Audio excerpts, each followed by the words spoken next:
In today's video, I wanted to go through and talk about everything that the Lair plugin has to offer. In the vast and immersive world of the Elder Scrolls IV Oblivion, players were offered a detailed open world full of quests, lore, and intrigue.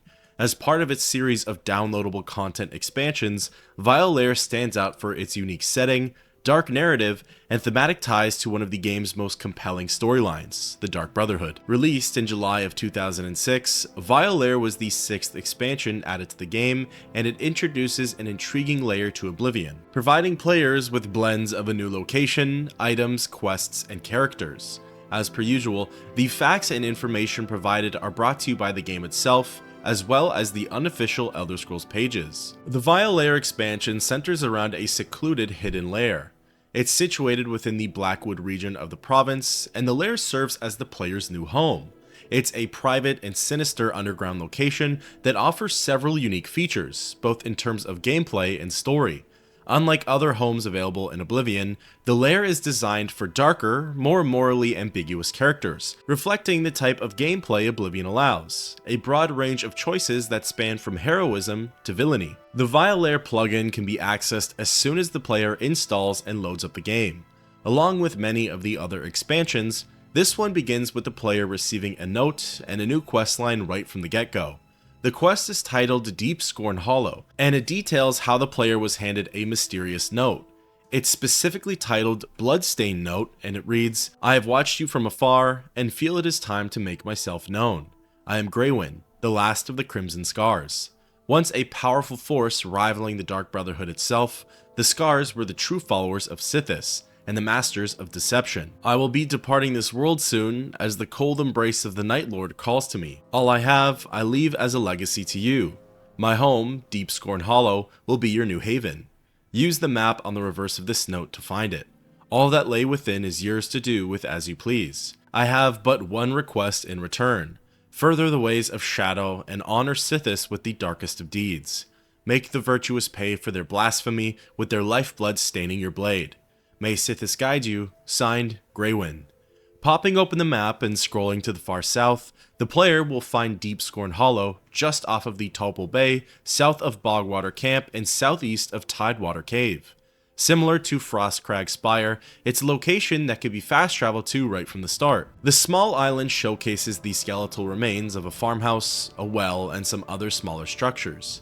Off in the distance, the player will lay eyes on the province of Elsewhere, a beautiful and thought-provoking sight, but what's more, there's no obvious entrance down into the lair. The compass seemingly brings you down into the sea, and from there, a door hidden in a buried toppled tree trunk.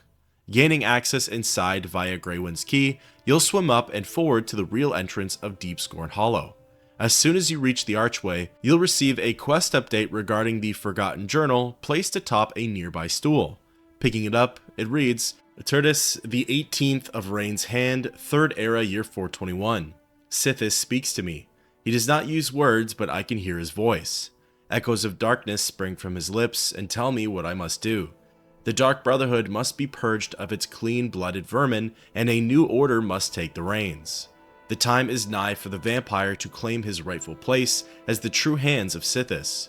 I've secured the help of many of my kin, and soon we shall spread like a cold fog through the ranks and make the group our own. Soon, Sithis will give the sign, the time will be right, and the Crimson Scars will strike. Lourdes, the 27th of Rain's Hand, 3rd Era, Year 421. We are betrayed. That cur, Solarian, has made true our plans to the fingers, and we have been discovered. The Dark Brotherhood struck as we slept, not even giving the Scars a chance to fight back. Using their silver weapons, they pierced the heart of many of my brothers. The screams I could hear as they turned to dust still echo within my mind. I was able to dispatch 2 of the purebloods that fell upon me, and before they could send more, I made good my escape. I must find a place to hide, to recover from this blow. I will make my way south to Deepscorn Hollow, my old hideaway from when I was but a novice. There, I will make my dark plans, and we shall see who Sithis truly favors. Tertis, the 21st of 2nd Seed, 3rd Era, Year 421. It's been nearly a month, and yet none of my brethren has returned to the fold. What puzzles me is why I've not heard from my lord. Sithis hasn't spoken to me since that dark night. What have I done to displease him? I have slain many since then and poured their lifeblood on his altar, but still he remains silent.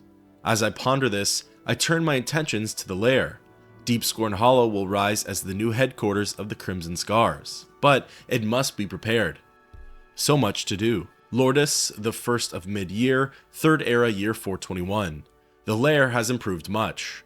I was fortunate to find Rowley Airdwolf at the Walnut Inn outside of the Imperial City, another Scar who had escaped the Night of Slaughter. He now does his dark work, acquiring the tools I need to bring Deepscorn Hollow back to its former glory.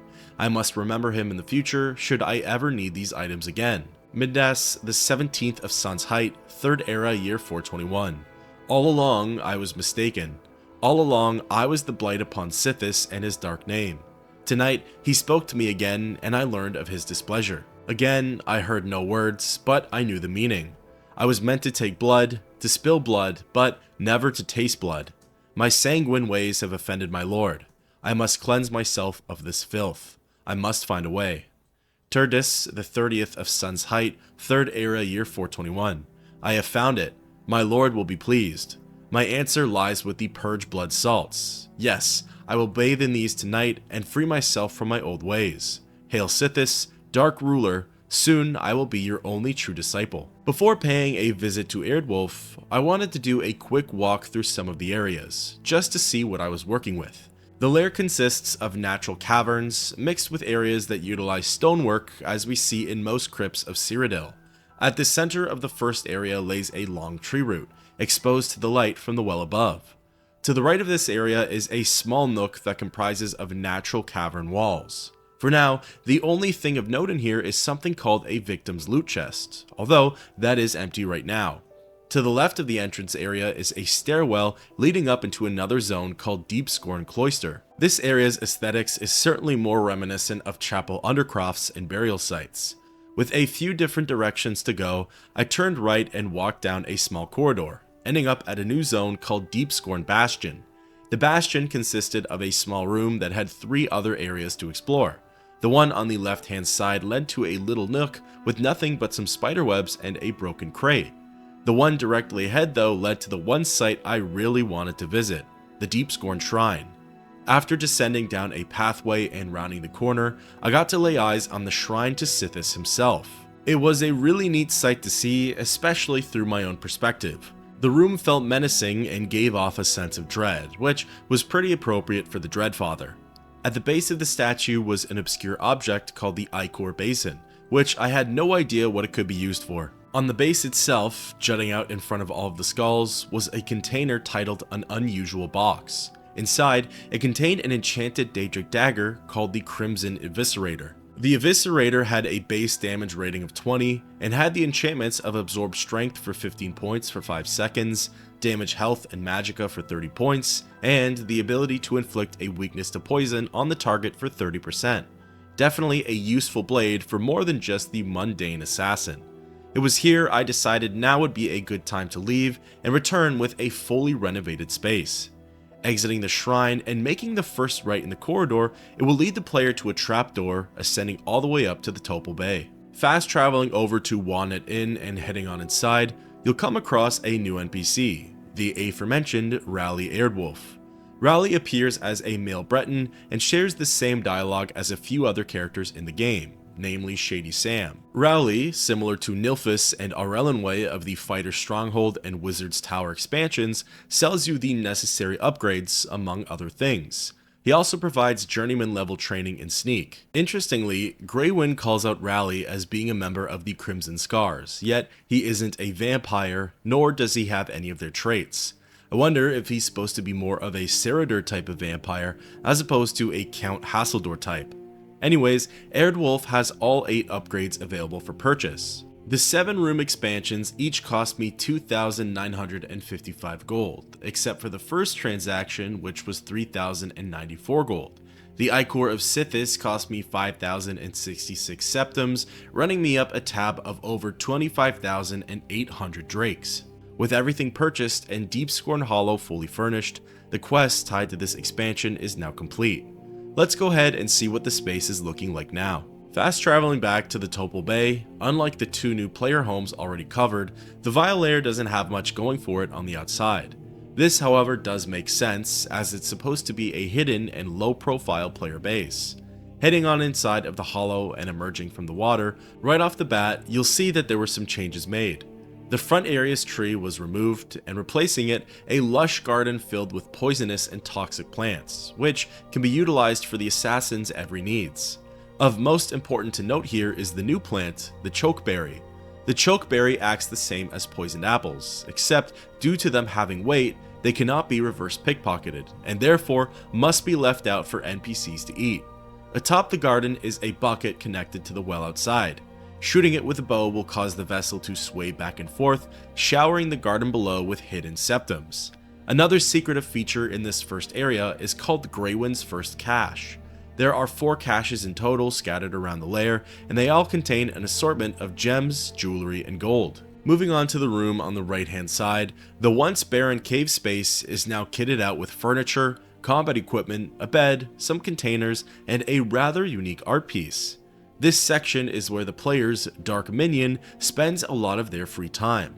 There really isn't too much to note in here, except for the victim's loot chest, but again, I'll get into that in just a bit. Before heading into the cloister area, the last room of note is in the bottom left-hand corner on the local map.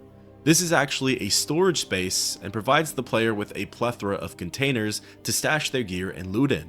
Among the smaller treasures in here is actually a hidden chest called Greywind's Poison Supply. The chest holds an abundance of different poisons, damaging potions, and altering elixirs for the player to use in combat. Now, taking the time to head into the cloister, not a whole lot of changes were made to the entranceway. However, wandering forward into a previously unexplored area, you'll come across the cattle cell.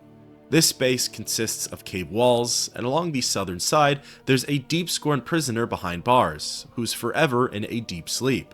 This prisoner acts as an appropriately named cattle, and provides an easy food source for anyone role-playing as a vampire. Worth noting is that the prisoner is marked as essential, so if his HP is lowered beyond its minimum threshold, he'll actually orient himself upright. He's still asleep, and the game still gives you the option to feed, but the animation can never be carried out, blocking him off as a food source. Now, located in the corner of the prisoner's cage, you'll find Greywind's third cache. The scavenger hunt is a little out of order, but regardless, you'll find more gems, jewelry, and gold. Continuing along with the tour, the next destination is the Bastion area.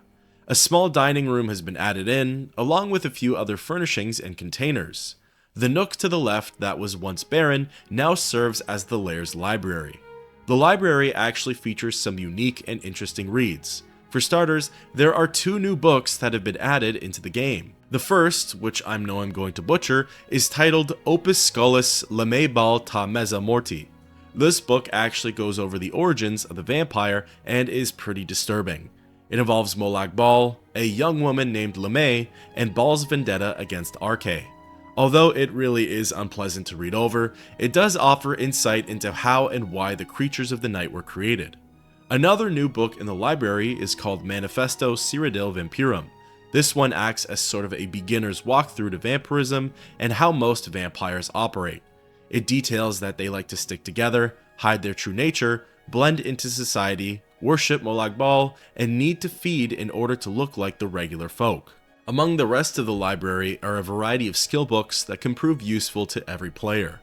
Moving back into the Bastion, and this time, cracking open the door on the right hand side, you'll come across the main chambers. This decent sized room is lacking in furnishings and decor, but it does offer the player one of the more unique beds in the game. At the back of the area, there's a rather fancy looking coffin that acts as a resting spot. It's the perfect fit for those role-playing as vampires. Lining the walls of the chambers is a desk, some shelving, and a container called Greywind's Armoire. The armoire holds an enchanted piece called the Raiment of the Crimson Scar. It looks similar to the shrouded armor for the Dark Brotherhood.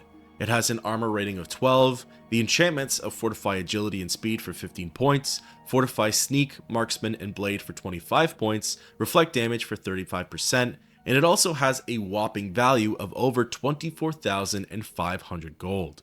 Returning to the Bastion once more, the final spot is back down into the shrine area. Nothing here has really changed, except for when the player approaches and interacts with the Ichor Basin. The Ichor of Sithis gets removed from your inventory, and the shrine is now active. It acts as an altar that lends out different tiers of blessings. The only catch is that your infamy must exceed your fame. According to the UESP, players wearing the Grey Cowl will receive the Best Blessing, which is handed out to those who have infamy points of 90 and above.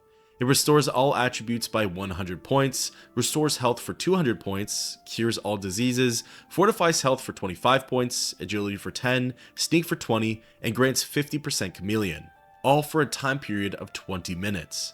The bare minimum blessing restores all attributes to 100, restores health for 200, cures diseases, and fortifies health for 10 points, all for 15 minutes. Again, it's out of order, but Greywind's quote-unquote final cache, which for the sake of this video is the third cache, is located behind the glowing rock on the pathway leading down to the shrine. The final area for the Deepscorn Hollow tour brings us back into the cloister and down the hallway on the left-hand side.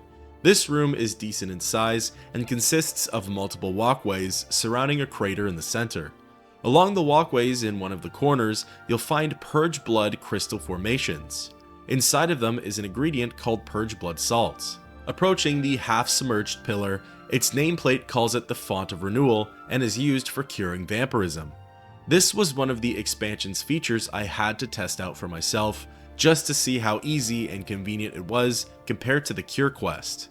Laying in the water, not far from the pillar, was Greywind's second cache, which for the sake of this video is the final cache. With the room tour over, let's go meet the Dark Minion. The Minion is a Dark Elf vampire who carries stage 4 traits of the Affliction.